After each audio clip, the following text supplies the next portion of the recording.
Bonjour et bienvenue dans ce nouveau café avec un expert en ce lundi 28 janvier. Je suis Céline Jankowski de Profil d'Expert et j'accompagne les professionnels de l'immobilier dans la mise en place de leur stratégie de communication digitale. Comme vous le savez, on se retrouve tous les lundis matins pour un café avec un expert en direct pour aborder un sujet lié à l'actualité ou au marketing de l'immobilier. Je suis ravie de vous accueillir ce matin. On va parler de comment créer sa communauté sur Facebook. Ce que l'on va dire est aussi valable pour d'autres réseaux sociaux. Vous allez sans doute apprendre beaucoup de choses. Alors, je suis ravie d'accueillir les premiers qui me font coucou. Tout ce qui brille, bonjour, bienvenue. N'hésitez pas dans le chat à nous faire savoir que vous êtes là, à partager vos questions et puis surtout, si vous le souhaitez, je partage dès maintenant le lien pour venir nous retrouver en direct avec mon invité où vous pourrez du coup venir poser vos questions. Je vois que Yann est là. Bonjour Yann, bienvenue, bon début de semaine. Voilà, donc c'est bien parti sur la page. A priori, tout fonctionne. Voilà, donc le lien a été partagé. Si vous avez envie de venir poser vos questions en direct, vous n'hésitez pas. On sera ravis de pouvoir répondre à vos questions au fur et à mesure de la présentation. Donc aujourd'hui, j'accueille, je le fais venir à l'écran tout de suite, Alfred Ketchian de The Wiz. Voilà, donc voilà, bonjour Alfred. Bonjour. Comment vas-tu ce matin? Ça va très bien. Écoute, aujourd'hui, on a un peu de soleil. Donc, après ce temps gris, donc c'est encore plus agréable. Ici aussi. Donc, Alfred, on est là aujourd'hui pour parler de comment créer sa communauté sur Facebook. Et comme je le disais tout à l'heure, c'est valable sur beaucoup d'autres réseaux sociaux. Est-ce que tu peux commencer un petit peu par te présenter et puis nous dire ce que tu fais? Comme ça, les gens vont mieux comprendre pourquoi je t'ai invité ce matin. Avec plaisir. Donc, en fait, je suis Alfred Ketchian. Donc, moi, j'ai créé l'agence The Wiz, qui est une agence social média. On travaille avec les entreprises et on les accompagne sur les réseaux sociaux, en particulier sur 4 axes. Sur la partie community management, on les accompagne sur toute la partie de la gestion de leurs réseaux sociaux, mais également sur la partie publicitaire qu'on appelle en fait le social ads. On les accompagne également sur une partie qu'on appelle le CRM. Le CRM, en fait, c'est de pouvoir gérer les clients à travers les réseaux sociaux. Par exemple, gérer les avis négatifs sur les clients, sur les posts qui sont donnés. Accompagner les clients pour répondre à l'ouverture de leurs agences, par exemple. Et le dernier point, c'est tout ce qui est formation. On accompagne aussi tout ce qui est formation et coaching. Voilà. Donc, on est une petite agence. Il y a 4 personnes qui travaillent chez nous. Voilà. Vous êtes sur la région parisienne? Non, nous sommes basés sur Orléans et on intervient énormément sur la région parisienne. Ok, très bien. Vous travaillez sur toute la France, à ce que j'ai compris. Absolument, c'est les réseaux sociaux. C'est la force du digital. On peut être à l'autre bout du monde et travailler un peu partout. Donc aujourd'hui, la question qui nous intéresse, c'est comment créer sa communauté sur Facebook. On a, pour préparer cette émission, pensé à 3 axes. Le premier, c'est la préparation marketing. Le deuxième axe, ce sera le process. Et le troisième axe qu'on abordera, c'est la fidélisation. Donc, tout de suite, pour démarrer sur la partie marketing, on va peut-être commencer par voir qu'est-ce qu'on appelle une communauté, à quoi ça sert la communauté. Avant même de savoir comment la créer, on a quelques questions stratégiques à se poser pour savoir pourquoi on doit créer une communauté. Absolument. En fait, une communauté, il faut d'abord partir un petit peu sur les choses simples, la définition d'une communauté. Une communauté, c'est quoi en fait? Ce sont des personnes qui partagent un même centre d'intérêt et qui ont envie d'interchanger ensemble sur un même sujet. Et donc, dans ce but-là, vont en fait se réunir ou discuter ensemble pour pouvoir avoir cet échange et cette interaction. Donc, Une communauté, dans l'absolu, c'est de pouvoir avoir des personnes qui vont partager le même sujet et donc qui seront sur la même plateforme pour partager ce sujet-là. C'est vraiment ça le but des communautés au départ. Et donc, oui, pour l'immobilier, c'est parce que là, on travaille avec des professionnels de l'immobilier. Donc, la thématique est immobilière, c'est-à-dire qu'un professionnel de l'immobilier, lorsqu'il veut créer sa communauté, doit bien sûr s'adresser à la population locale. Je dirais c'est déjà un des premiers critères de sa communauté et savoir l'intéresser de par les contenus qu'il propose sur sa page. Donc, il y a une vraie stratégie de réflexion sur les personas, comme on appelle ça en marketing, sur les personnes à qui on souhaite s'adresser, les avoir clairement en tête. Et dans un deuxième temps, s'interroger sur ce qui intéresse ces personnes-là. Mais tu as tout à fait raison. En fait, si on regarde vraiment l'immobilier, dans l'immobilier, en fait, il y a deux types de profils qu'il faut bien voir sur la partie immobilière. Il y a des agents qui travaillent de manière locale, c'est-à-dire sur leur propre secteur d'activité. Et donc, effectivement, ils ont besoin, ces personnes-là, ces agents, de réunir une communauté qui est une communauté locale, de proximité généralement, d'un secteur géographique bien défini. Et dans ce cadre-là, il faut bien connaître effectivement sa cible, c'est-à-dire vraiment, comme tu as dit, son persona, qui est un mot un peu marketing. Donc, voilà. Définir effectivement quels sont les centres d'intérêt, qu'est-ce qu'elles recherchent ces personnes-là, à qui on s'adresse, quel est le niveau, je vais dire, comme on dit, CSP, CSP plus ou CSP moins dans le niveau marketing, en fait, quel est son niveau effectivement derrière. Et donc, avec toutes ces données-là, on va se définir un profil qui est effectivement ce persona, qui sera en fait notre profil cible. C'est pas forcément dire que ça sera le profil unique, mais ça sera notre cible au départ. Ça, c'est un premier type de ciblage pour les agents immobiliers. Mais il y a également des agents immobiliers qui ne travaillent pas forcément par secteur géographique, mais qui travaillent sur des secteurs de produits. Je l'explique. Il y a des agents qui travaillent, par exemple, sur des biens de valeur, donc par exemple des châteaux. Et donc, dans ce cas-là, ça ne sera pas forcément géographique, mais ça sera plutôt national. Et dans ce cas-là, ils chercheront un autre profil. Donc, il faut vraiment définir à un moment donné quelle est sa cible, quel est son secteur, qu'est-ce qu'on vise et quel est son persona, comme on dit, sur lesquels on va cibler sa communauté. Et à partir de ça, on va pouvoir construire derrière cette relation et mettre en place des outils relationnels, justement, pour pouvoir derrière discuter avec notre cible qui aura été définie préalablement au niveau marketing. Donc la cible, c'est le point important. Après, il faut bien sûr créer du contenu qui intéresse la cible parce que l'objectif de la création de la communauté, comme on a dit, c'est l'interaction. Donc, dans le premier temps, il faut identifier la cible pour aller le chercher.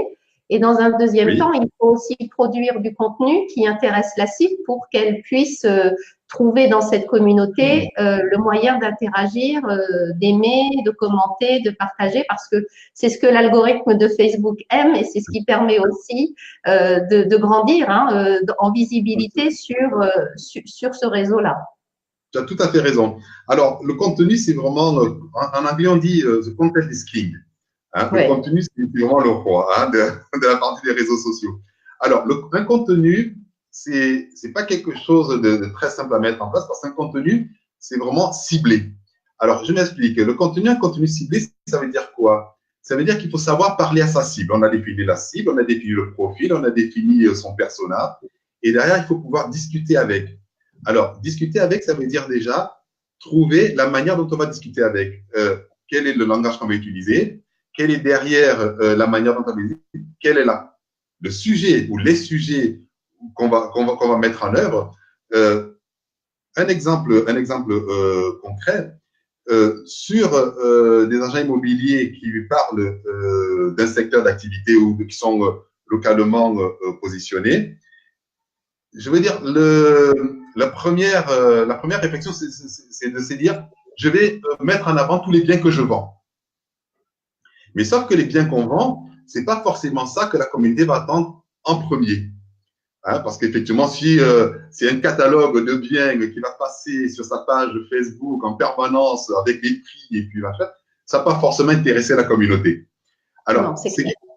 c'est qu'est-ce qui va intéresser ma communauté en dehors de ce que je vends ou en dehors de ce que je fais. C'est peut-être la vie du quartier, c'est peut-être parler de soi déjà, hein, ou parler de la vie de son agence. Alors, il faut aussi bien comprendre que Facebook, c'est un média qui est assez particulier. Et ça, je vais juste te faire un petit aparté dessus, Céline. Facebook, c'est un média où on met en avant non pas directement la marque, mais vraiment soi. Parce que les gens sur Facebook n'attendent pas qu'on parle d'une marque. C'est pas très, je sais pas, il est très fun. Ils attendent qu'on parle de soi, qu'on parle de ce qu'on fait, qu'on parle de la vie de l'entreprise, qu'on parle de son métier, qu'on parle d'Alfred, qu'on parle de Céline. Et vraiment, ils attendent ça, les gens sur Facebook. Et donc, il faut vraiment apporter du contenu, qui soit du contenu de proximité, qui soit du contenu qui parle vraiment aux gens et non pas un contenu de marque. Donc ça, c'est vraiment la première chose à mettre en œuvre. Et à partir de ce contenu-là, il y a effectivement trouver les mots-clés, parce qu'effectivement, il faut aussi trouver quand même d'aller sur les réseaux sociaux, il faut pouvoir diffuser, et Facebook, dans son algorithme dont tu parlais, aime aussi des mots-clés. Il faut parler, il faut trouver les mots-clés, et ces mots-clés-là, on les met en avant bien à la préparation de la stratégie. C'est là où on les prépare, ces mots-clés-là, qui vont revenir dans l'édition qu'on va mettre en œuvre. Il faut aussi trouver ce qu'on appelle une expression, c'est-à-dire qu'il faut avoir des expressions, une manière de parler, une manière d'apporter le sujet. Et donc, c'est tout ça qu'il faut mettre en œuvre dans le contenu. Et ce contenu-là, c'est un contenu qu'il faut diffuser effectivement à sa communauté pour qu'elle puisse interagir avec, en effet. Alors, on a déjà quelques réflexions dans le chat. On a Laurent qui nous dit la cible se crée parfois en fonction de notre contenu. Alors, on part de quoi? On part en se disant, je fais ce contenu-là parce que je pense que ma cible est ça. Et il est toujours temps de réajuster si on se rend compte que ça correspond pas à la cible ou si c'est pas vraiment la cible qui finalement nous suit. C'est quoi? On a fait la poule, on fait comment? C'est un peu la poule et l'œuf, là, j'ai l'impression qu'on est en train de se dire. Non, mais en fait, je sais pas de quoi vraiment. Alors, j'ai envie de dire à Laurent, c'est deux choses. Si on se dit, je reprends l'exemple de l'annonce, si on se dit, j'ai une annonce à faire, une annonce immobilière sur un produit immobilier qui sera mon contenu, et que je dis avec ce contenu-là, ah ben écoute, c'est un contenu, c'est de ce bien-là, ça correspond plutôt à tel type de personne, à telle cible, donc je vais essayer de diffuser mon annonce à telle population sur mon réseau social. Pour ma part, c'est une erreur. Je m'explique. Parce que il faut pas partir en se disant Facebook, c'est pas pour vendre sur Facebook. On n'est pas là pour vendre les produits ou les biens au départ. C'est vraiment, comme ça dit, c'est un réseau social, c'est un réseau pour interchanger. Et pour interchanger, alors pourquoi? On interchange sur les réseaux sociaux avec une communauté pour avoir d'une part des ambassadeurs de sa marque ou des ambassadeurs de son produit qui puissent derrière diffuser le message en disant eh ben j'ai vu passer quelque part une annonce de Laurent sur le marché qui est vraiment pas mal et ça je vais partager avec le reste de ma communauté. Et c'est à partir de ces ambassadeurs-là ou à partir de ces porteurs de messages qu'on va pouvoir faire la viralité et pouvoir diffuser vraiment le message. Mais si à posteriori on se dit j'ai un contenu, au départ je sais pas à qui je vais l'envoyer et derrière je vais pouvoir cibler, essayer de cibler, ce n'est pas directement du contenu diffusable sur les réseaux sociaux, c'est une autre manière de diffuser le contenu qu'on appelle de la promotion de contenu. Et la promotion de contenu, c'est vraiment autre chose. Donc, on pourra parler un petit peu plus tard, je pense. Ok. Il y a Eric Lamzek que je salue parce que ça fait longtemps qu'on ne s'est pas parlé. Eric, je suis ravie que vous soyez là ce matin. C'est la révolution du personal branding comme les brokers aux États-Unis. Donc, il dit comme notre réseau de mandataires. Donc, c'est vrai qu'il ne faut pas hésiter à parler de soi et de parler de son quotidien. Je pense qu'il y a trop peu d'agents immobiliers qui osent parler de leur quotidien, de leur vie, des rendez-vous qu'ils ont, de comment ils travaillent, des services qu'ils mettent en place. Moi, c'est ce que je leur conseille tout le temps, c'est de ne pas hésiter à se mettre en avant soi avec ses compétences, sa différence concurrentielle, ce qu'on fait autrement, pourquoi on le fait, la motivation qu'on a. Je pense que ça, c'est important de passer à cette phase-là. Qu'en dis-tu? Oui, absolument. Moi, j'aime bien parler d'exemples concrets. Céline, moi, j'ai eu des entrepreneurs qui sont venus, bon, peut-être pas vraiment sur la partie immobilière, mais vraiment dans des secteurs très proches, qui sont en fait des professions libérales. Et les professions libérales qui arrivent, qui créent une marque, en fait, parce qu'elles ont créé une société, cette société, elles ont mis une marque.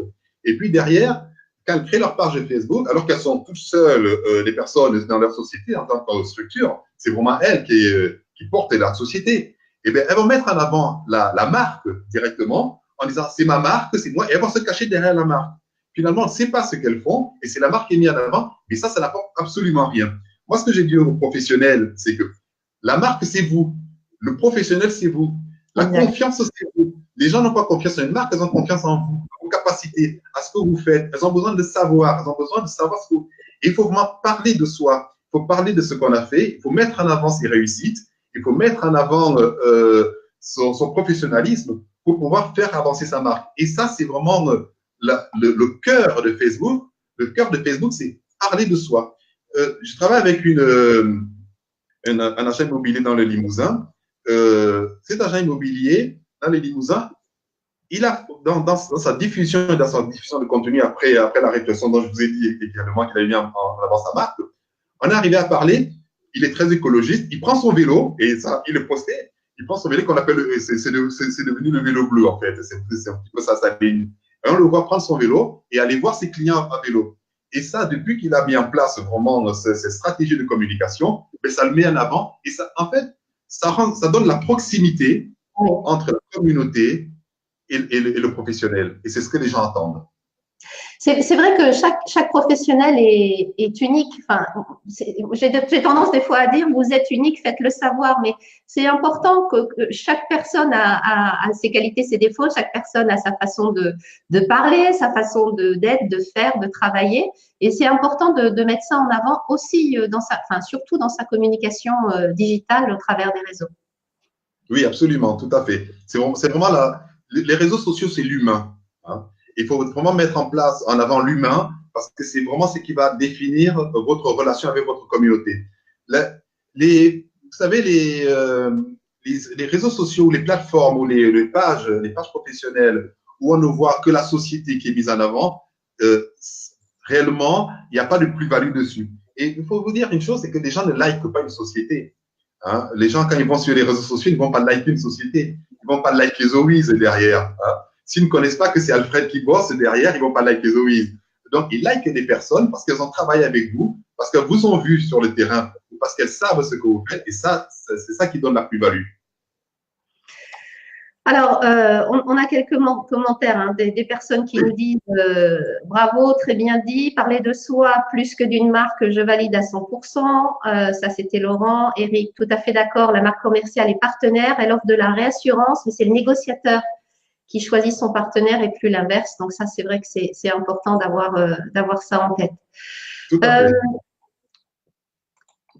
Maintenant qu'on a vu que la cible et le contenu, c'était le départ sur ce sur quoi il fallait faire le choix, maintenant, de façon pratico-pratique, comment on fait Oui, on a un profil, on a une page, on a des amis.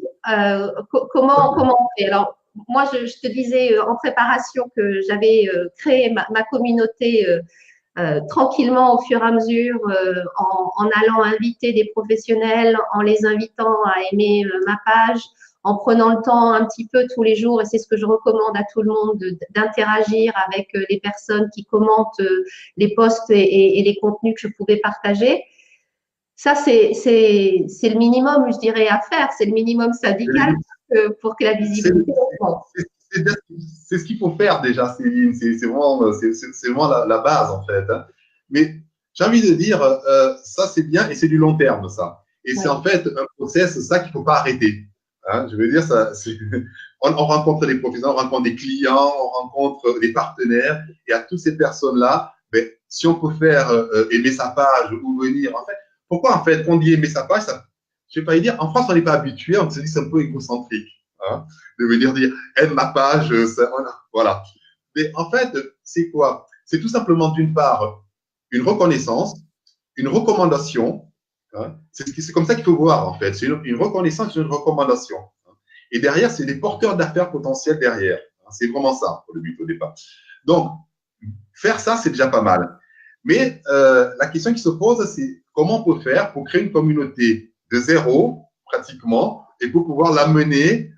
Les professionnels sont souvent en temps assez court parce qu'on a besoin, effectivement, d'imaginons, on crée une agence et puis on a besoin de grandir sa communauté rapidement.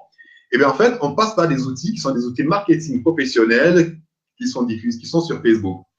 Alors, Facebook propose effectivement, à travers ces outils, en particulier des outils de promotion qu'on appelle des outils ads, de pouvoir rechercher une communauté ou de pouvoir effectivement contacter des personnes. On a parlé avant du persona, juste il y a quelques minutes. À partir du persona, c'est à partir de ça qu'on va pouvoir faire sa promotion en se disant, OK, on connaît la cible qu'on appelle chez Facebook son audience, en fait. Hein. Donc, on connaît son audience et on va essayer de diffuser un message, le contenu dont on parlait, le fameux contenu, auprès de son audience. Et effectivement, derrière, on va solliciter l'audience pour qu'elle puisse derrière venir sur sa page et pouvoir liker sa page. Alors, j'ai failli dire, ça, c'est facile à dire. Mais généralement, les gens, ce qu'ils font, c'est qu'ils se disent, OK, moi, j'ai déjà des amis, j'ai mon cousin, j'ai ma cousine qui ont ma page Facebook, j'ai ma soeur, ma tante, etc., etc. C'est bien de faire ça, mais c'est pas, je vais dire, ce n'est pas une communauté qualitative pour votre business directement. Hein. C'est bien pour la communauté, mais c'est pas qualitatif. Donc, il faut trouver du qualitatif. Pour trouver du qualitatif, derrière, c'est du ciblage. Avec ce ciblage, on a travaillé en amont la stratégie. Cette stratégie-là, on va la porter auprès de l'audience et on va se cibler l'audience en se disant quelle est la communauté sur laquelle on va cibler vraiment notre action. Mais quand on fait ça, on a toujours tendance à dire je fais ma publicité Facebook, je l'envoie et je ne fais plus rien, j'attends que ça arrive. Non. C'est un petit peu comme le lait sur le feu, il faut suivre ça de très près. Alors, non seulement ça peut coûter très cher, hein, donc si on ne fait pas attention, rapporter pas grand-chose. Donc, il faut suivre, il faut réadapter en permanence en fonction des premiers résultats, pouvoir l'ajuster en quoi? Pouvoir l'ajuster au niveau de l'audience, c'est-à-dire au niveau de l'âge, déjà, parce que ça, c'est un critère précis, au niveau de l'activité, du secteur d'activité, au niveau du lieu géographique, au niveau des retours qu'on a en termes de like ou pas like. Donc, c'est vraiment tous ces paramètres-là qu'il faut suivre. Et donc, une action publicitaire qu'on fait pour pouvoir démarrer une communauté, c'est vraiment une action de tous les jours où il faut vraiment suivre cette campagne. On appelle ça les campagnes publicitaires, bien sûr. Oui. Tout ça étant dit, c'est pas suffisant parce que une fois qu'on a lancé vraiment cette campagne-là, le retour derrière, il faut vraiment pouvoir l'entretenir. Hein? Et ça, effectivement, on rentre dans un autre truc qu'on appelle la fidélisation de sa communauté. Mais ça, on va en parler. Avant de passer à la fidélisation, je voudrais aussi peut-être qu'on parle de la qualité de la présentation des profils et des pages des professionnels, parce que combien de fois les champs ne sont pas renseignés quand on tombe sur un profil ou une page et on n'a pas forcément les informations pratico-pratiques qui permettent de voir en 3 secondes à qui on a affaire. Et je pense que là, il y a aussi dans la qualité du retour sur investissement du temps et de l'argent mis à créer la communauté, de regarder d'un œil, peut-être se mettre dans la peau de quelqu'un qui ne nous connaît pas et se dire mais comment cette personne-là va comprendre ce que je veux lui dire et ce que je fais. Absolument, tout à fait. Remplir les pages Facebook, je vais dire, à la fois c'est simple, mais c'est également un petit peu, je vais dire, un petit peu stratégique. C'est-à-dire que on a un profil sur lequel il faut remplir des informations. Alors, ces informations-là, généralement, pour un professionnel, c'est qu'il faut bien distinguer, en fait, entre la page, votre page, je sais pas, il est personnel, où vous pouvez mettre un petit peu ce que vous voulez, et la page professionnelle, qui peut aussi être une page vraiment, qui peut être une page personnelle transformée en professionnelle. Il faut aussi voir les deux choses. Alors, sur une page professionnelle, votre profil professionnel, il y a ce qu'on appelle, en fait, votre storytelling. Hein. Le storytelling, c'est parler de votre entreprise pour pouvoir donner envie. Et ne pas parler de son entreprise pour dire, voilà mon entreprise, c'est, je vais prendre mon agence. Imaginons, je suis une agence, là je suis une agence, je dis, ok, mon agence, c'est, je délivre des services pour les professionnels, voilà. Mais je ne donne pas la plus-value de mon agence, ce que les clients attendent. Alors, quand on parle en fait de storytelling sur les réseaux sociaux, il faut vous mettre à la place du client. Donc, le client, qu'attend le client? Donc, il faut retourner un petit peu le mécanisme. C'est de se dire, non pas mon agence apporte ceci, mais mes clients attendent cela. Donc, je suis un professionnel en tant que, voilà, et moi, le service que j'apporte à mes clients, ou ce que mes clients attendent, c'est de pouvoir avoir des conseils en accompagnement sur les réseaux sociaux pour pouvoir améliorer. Voilà, en fait, il faut se mettre à la place du client et pouvoir parler de soi. Hein. Donc, des fois, c'est pas très simple quand on dit ça, mais ça a l'air. Et donc, ça, c'est vraiment la première chose. Les coordonnées sont importantes. Comment vous joindre?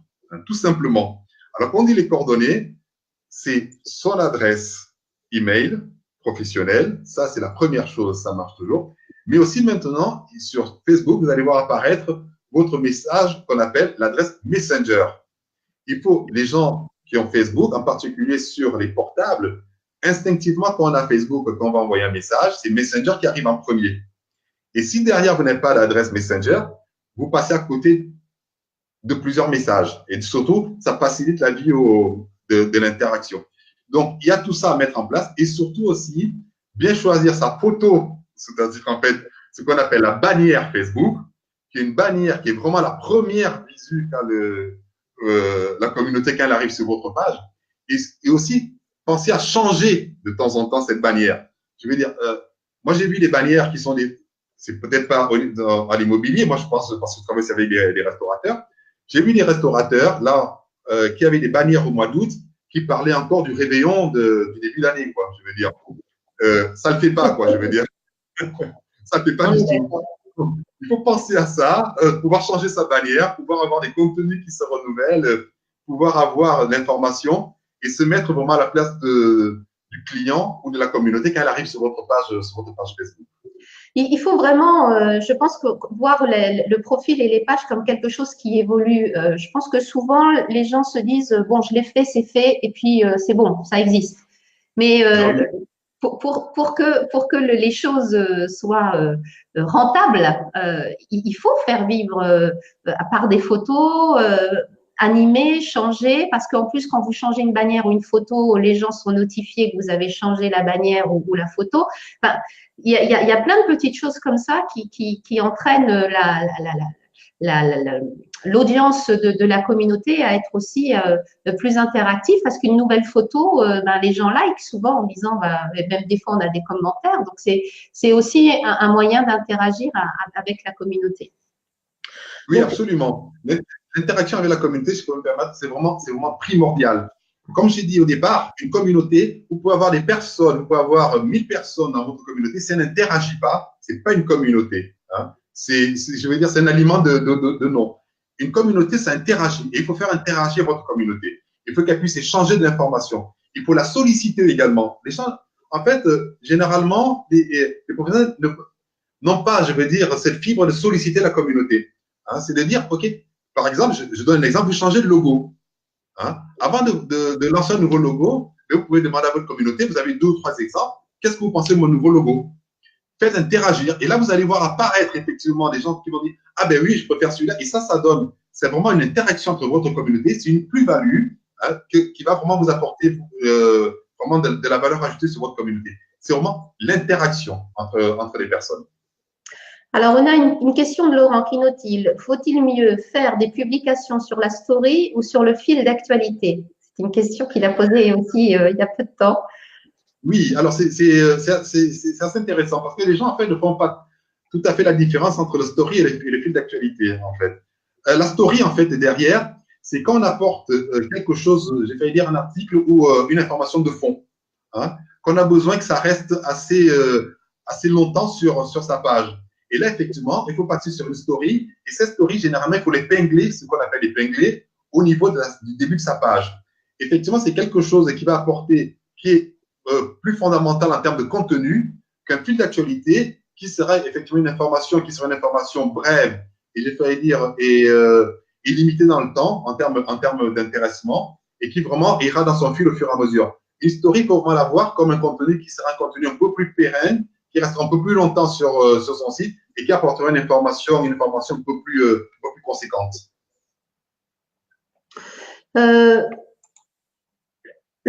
Tout à l'heure, tu me parlais de l'entonnoir, de l'acquisition de la communauté.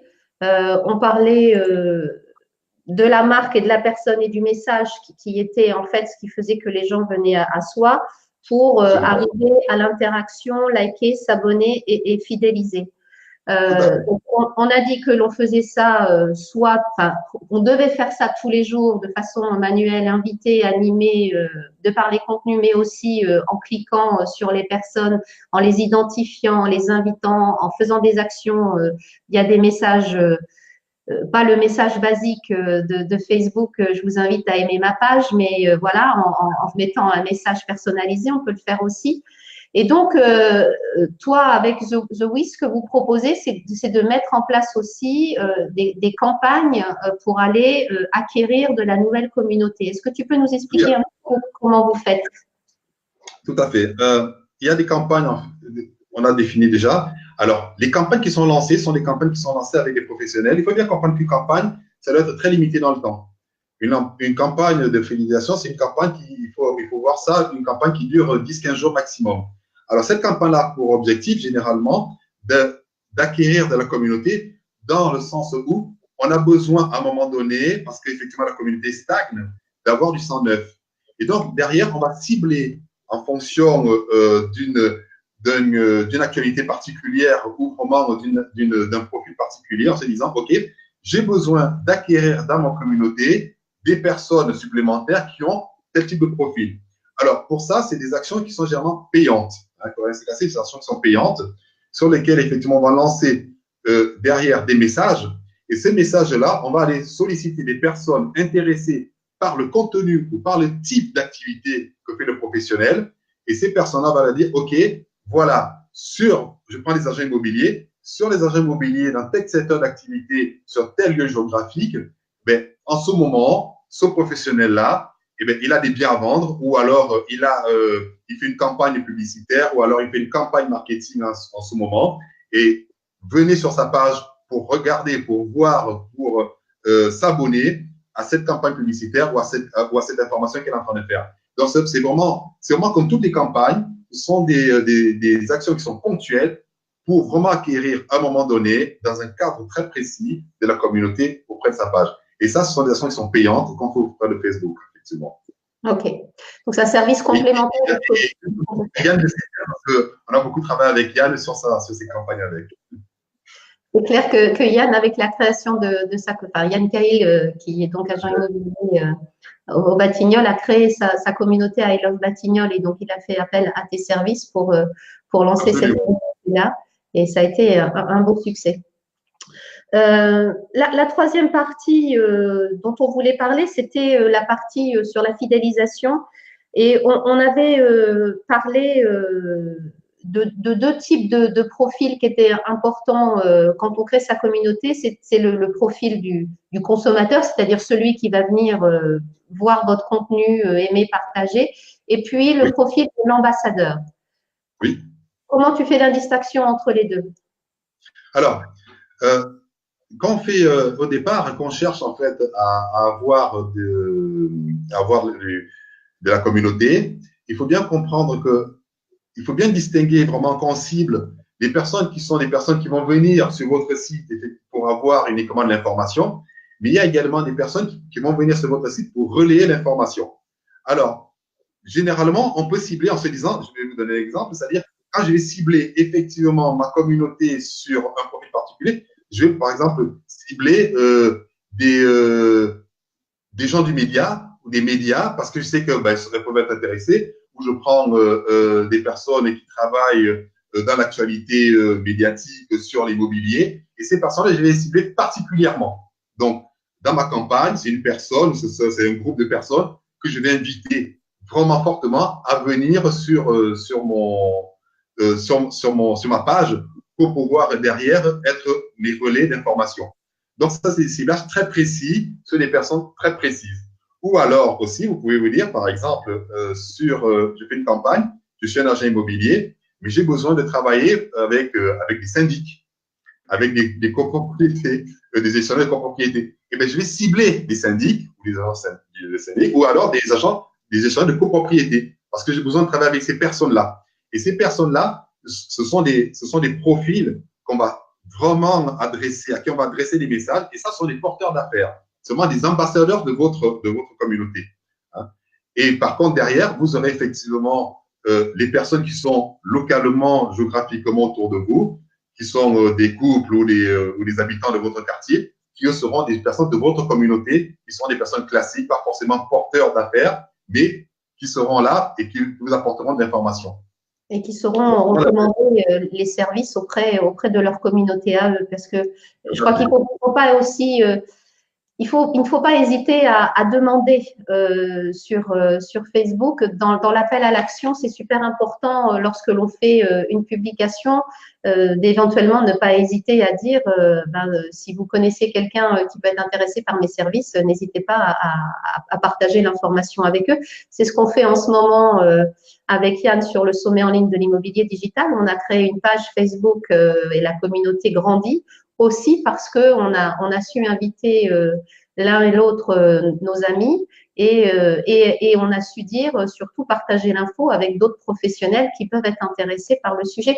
Je pense qu'il faut pas être timide sur les réseaux sociaux. Il faut savoir parler de soi, se mettre en avant et dire ce qu'on fait c'est bien, faites-le savoir, quoi. Non, mais ça c'est très important ce que tu dis, c'est-à-dire que c'est vraiment la base des réseaux sociaux. C'est-à-dire, quand on veut faire liker sa page, il faut demander aux gens de liker sa page, quoi, en fait. Je veux dire, c'est aussi bête que ça. Venez liker ma page. Ça se dit, il faut le dire vraiment concrètement. Sinon, les gens, ils vont venir, ils vont regarder la page, ils vont s'en aller. Ouais. Par contre, si on veut liker la page, ils vont venir, ils vont liker la page. C'est comme ça et c'est pas autrement. Donc, vraiment, il faut guider les gens, il faut demander, en fait, aux personnes l'action qu'on veut qu'elles mènent sur les réseaux sociaux. Ça, c'est très important. Ça fait partie de la fidélisation. Mais sur la fidélisation, je veux aussi dire quelque chose, Céline. C'est que sur la fidélisation, c'est vraiment d'avoir des contenus nouveaux et récents sur sa page.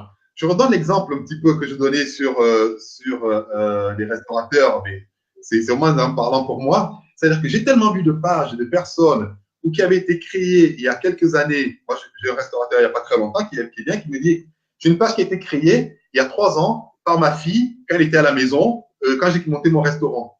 Mais depuis, ça n'avait pas vécu, quoi. Je veux dire, et on retrouvait dessus des contenus. Le premier contenu, c'est un contenu qui datait de 2016. Je veux dire, c'est un truc de… Voilà. Hein. Rien que quand on va sur une page, les contenus n'ont pas été modifiés, les contenus datent de quelques mois, ça ne parle pas aux gens. Ça se dit, cette page, soit ne vit plus, soit la personne ne met plus en œuvre de manière vraiment conséquente sa page. Donc, la fidélisation vient de l'interaction et de la nouveauté de l'information. Et ça, c'est primordial. Alors, quand on parle de ça, ça peut paraître lourd. Il faut vous dire qu'une page Facebook, qu'elle vive correctement, c'est au moins un contenu nouveau par semaine. Je dis bien, au moins ça. Je dis ça pour les professionnels qui gèrent eux-mêmes leur page. Oui. Et quand je dis un contenu neuf, c'est pas forcément la dernière annonce qui est sortie ou qui est rentrée dans le portefeuille de l'agence immobilière. C'est pas ça. Les gens n'attendent pas forcément d'avoir le dernier appartement qui est rentré. Seulement avoir du contenu qui parle. Un exemple, si par exemple, il y a une nouvelle loi Robien qui arrive, il est important que l'expert en immobilier donne son propre avis sur la nouvelle loi qui vient de sortir pour informer sa communauté. De même aussi, quand vous relayez de l'information, je sais pas, vous allez sur immobilier.fr, par exemple, le magazine en ligne, et derrière, vous allez voir apparaître des articles en permanence. Et vous dites, ah, cet article, c'est pas mal du tout, je vais relayer sur mon site. Oui, c'est très bien. C'est très bien, sauf si vous mettez votre propre commentaire. Alors, il faut, quand vous avez une information ou un article qui vous intéresse, que vous relayez sur les réseaux sociaux, mettez votre propre commentaire. C'est un peu comme si vous allez voir un film, et puis moi j'arrive, j'ai dit à Céline, écoute Céline, écoute, j'ai vu le dernier, je sais pas, Martin Scorsese, et puis je m'arrête là. Voilà. Hein. Mais si j'ai dit à Céline, écoute, j'ai vu le dernier Martin Scorsese, et puis derrière c'était super, et puis il y avait tel acteur, et puis moi ça m'a plu, ça pense ceci, mais ça donne envie à la communauté d'aller voir ce qui se passe. Et ça donne votre valeur ajoutée, votre valeur d'expert sur l'article que vous avez lu. Et donc ça s'appelle de la curation d'informations sur les sites. Hein. Dans la curation d'informations, ça se fait mais avec sa propre expertise. Et donc c'est ça qui va apporter la fidélisation auprès de vos clients, de votre communauté. Ouais. Bon, on en est à 40 minutes là. Je pense qu'on a fait Alfred, le tour de la question. Je ne sais pas s'il y a des remarques. Il y a Yann qui te connaît bien, qui te dit quelle star, c'est Alfred. Donc voilà. Alfred, tu as accepté de faire partie du sommet en ligne de l'immobilier digital. Donc merci d'avoir accepté. Si vous voulez aller plus loin pour en savoir plus sur ce que propose Alfred et puis assister à son web, à sa conférence qu'il donnera, vous pourrez encore en savoir plus sur ce qu'il propose. Je suis en train de partager l'adresse de la page du sommet en ligne de l'immobilier digital. Voilà, si vous voulez vous inscrire, c'est 10 webconférences gratuites sur des services et des outils qui servent à la digitalisation pour les professionnels, des services des professionnels de l'immobilier. Tu nous aides justement à faire avancer le projet auprès de la communauté des professionnels. Avec ton expertise, c'est intéressant de voir les premiers retours. Tu as une approche par rapport à l'immobilier. C'est un des secteurs que tu travailles régulièrement ou parce que tu nous parles c'est vraiment l'un des secteurs sur lesquels la digitalisation prend toute sa valeur parce que tout simplement, c'est un secteur où on a vraiment de l'interaction avec les personnes, aussi bien en local que de manière un peu plus générale. Et c'est un secteur où les professionnels sont vraiment en attente de ça. Là, on a parlé de Facebook, mais on pourrait aussi parler de LinkedIn, mais on en parlera, je pense, au sommet, au prochain sommet de l'immobilier digital. Parce que je pense qu'il y a des choses à dire. Mais ce qu'on a dit là pour Facebook est vrai pour d'autres réseaux. Hein. C'est-à-dire qu'avoir du contenu neuf toutes les semaines, au moins une fois minimum, interagir avec sa communauté, faire des appels à l'action clairs, c'est vraiment, je dirais, les 3 points minimum à avoir en tête lorsqu'on se lance sur les réseaux sociaux. Absolument. Bien, écoute, merci beaucoup. Merci de ton intervention. On a appris beaucoup de choses. A priori, les commentaires sont bons. Donc, merci à toi, Alfred. Je te souhaite une bonne semaine. Merci, toi aussi. Et puis, je te dis à très vite. Voilà, je vous souhaite à tous une belle semaine. Si vous voulez aller plus loin par rapport à ce qu'on a dit là, vous pouvez bien sûr contacter Alfred. Vous pouvez laisser vos commentaires si vous regardez cette émission en replay. Elle est disponible dans l'onglet vidéo dans le groupe Les Cafés avec un expert. Vous pouvez les revoir, ceux-là et ceux d'avant sans aucun problème. Voilà, la semaine prochaine, on parlera de lead qualifié avec Cherche mon nid. Donc, voilà, je vous donne rendez-vous lundi prochain à la même heure. Et puis, d'ici là, n'hésitez pas à liker la page de profil d'expert. C'est toujours mieux en le disant. Et puis, à partager si vous pensez que ce contenu peut être utile à d'autres personnes. Je vous dis à très vite. Bonne semaine à tous. Bye bye.